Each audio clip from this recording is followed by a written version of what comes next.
Hello guys, in this video I'm gonna show you how to secretly read Instagram messages without scene mark. It's 100% working, so let's start. First of all, you have to log into your Instagram profile and go to your home page and click on messages, and before opening this message just turn off your Wi-Fi and turn on your airplane mode as well, and then click on the message and then go to your profile and then click on the menu option on the top right corner and click on settings, and here you just simply click on add a switch account and then switch this account,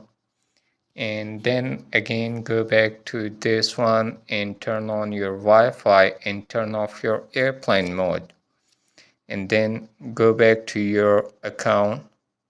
and now you will be able to read secretly messages on Instagram without scene marks. So I hope you guys enjoy this video. If you like the video, do like, share and subscribe our channel.